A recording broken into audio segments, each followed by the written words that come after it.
Hey everyone, Charlie Kirk's death has created spiritual shockwaves all around the world.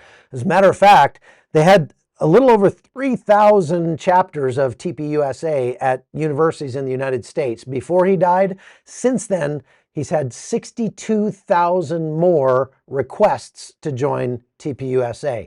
That's amazing. But it's not just in the United States. As a matter of fact, the effect of Charlie Kirk and what he did has being felt all over the world. My son, Nathan, just did a great interview with Jacob Pley, who's a missionary in Armenia, talking about Charlie Kirk because he was a friend of his, and a memorial that was held in Yerevan, Armenia for Charlie. Now, I want to show you a special clip from that interview of these two talking about the Antifa activity that happened during the memorial. If you want to see the full video of this interview, you can go over and become a supporter at chuckholton.com and check it out there. Take care.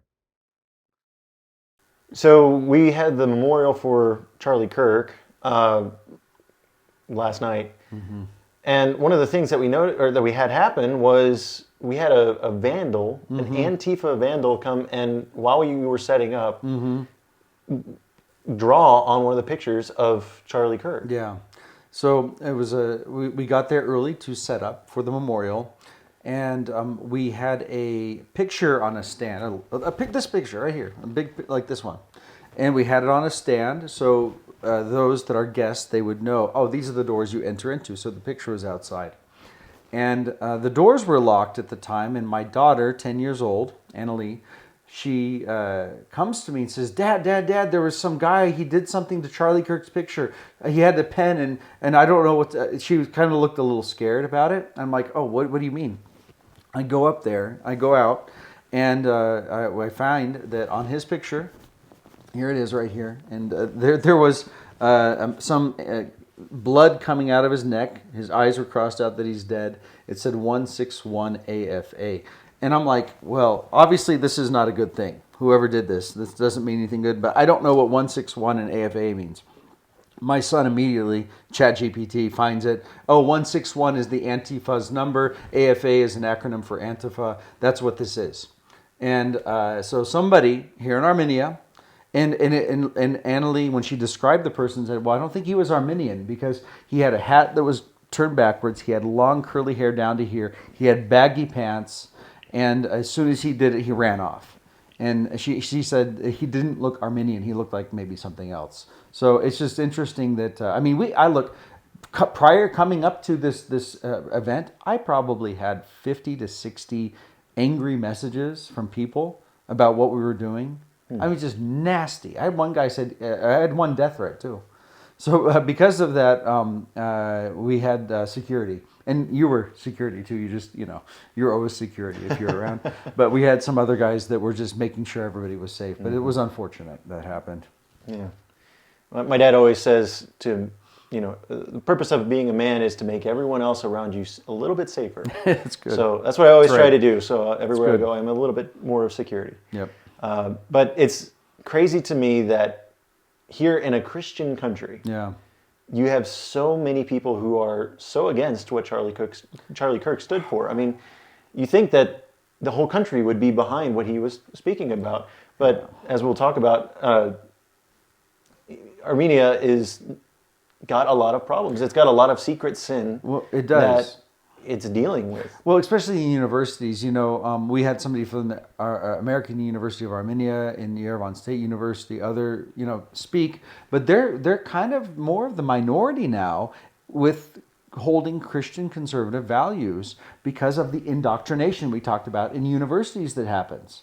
And so I have a friend of mine that they said we were in a classroom and of the 20 to 30 students, and she said, I was the only person that was not pro-LGBTQ in Armenia. Whoa. The only one. Holy She's cow. like, I was like the only Christian in this class full of Armenians. Well, if you know what that, we're not talking about cultural Christianity. So again, the difference between cultural Christianity and true biblical Christianity is night and day. So I always say, what he was killed for is just ordinary biblical Christianity. It wasn't like he was extreme or radical. He was just like, this is the Bible says. do it and preach it. I mean, that's just ordinary Christian life, right? But for folks that don't know Jesus personally, don't actually know the Bible, and don't care that Jesus is Lord, they want to be their own God, they'll think whatever they want. Mm-hmm. You wouldn't believe some of the messages, man. Oh, boy. And people saying they're Christians. Of course. Of course. Like, okay, sure you are. Yeah. It's crazy to me that so many people who proclaim to be a Christian, and I was thinking about this on the way to the memorial, because I saw there's an underpass here and somebody had spray painted "Love is infinite," and I got thinking about that, and I thought, whoever spray painted that probably had no idea they were just doing a little tagline or whatever. It sounded good, right? But what they didn't know was they probably didn't know this. That is so accurate. Yeah. Because the Bible says that God is love. So, yes, love is infinite. It is. But what's interesting is you can always tell, because what the Bible says is, if they do not know love, then they do not know God. Mm-hmm. Because God is love. Right. Yeah. First John talks about these things. And so, it's crazy to me that you can actually see that. People claim to be Christian. Yeah. They claim to love is love, and love everybody, and love everybody for everything. Right. But they don't. And you can see that. And because they don't, they don't know God. That's right. And you know that they're not Christian. There was an interesting, just one quick story. On Fridays, our church, International Bible Church of Armenia, does street evangelism in Armenia on Northern Avenue. So they're talking to Russians, Persians, Arabs. I mean, this place is full of people, just from different walks of life. We're an international church. There was one Armenian man angry at one of our Ukrainian women in our church. She's a Ukrainian Christian that was just saying, hey, we're giving people Bible verses, telling about who God is. He's like, why would you do that? We're the first Christian nation. We already know Jesus. You get out of here, you cultish, blah, blah, blah. And she's like, well, sir, I know you're not a Christian, because if you were a Christian, you would be happy that I'm here, and I would be your sister, and you would be encouraging me to let other people know who Jesus is and what his gospel is. I mean, it was just that clear and simple. And he's like, he didn't know how to respond to that, because the Christian way to respond to another Christian that's doing something like that, God bless you, keep doing it. We need more of the gospel. We need more Jesus. We need more of his truth in this country. Instead, the pride. Of anger, right. Yeah.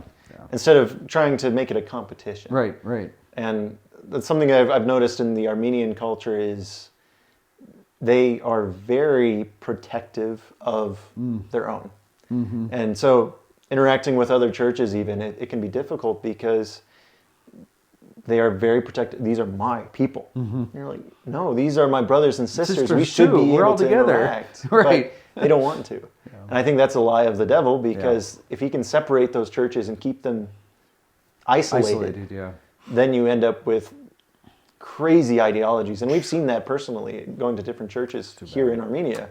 We've seen crazy ideologies and things that are just that they teach that you're like, this is not in the Bible at all. That's right. But they have no accountability. Yeah. And so they can teach whatever they want. Yeah.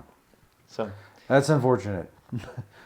Well, there was only one Antifa person.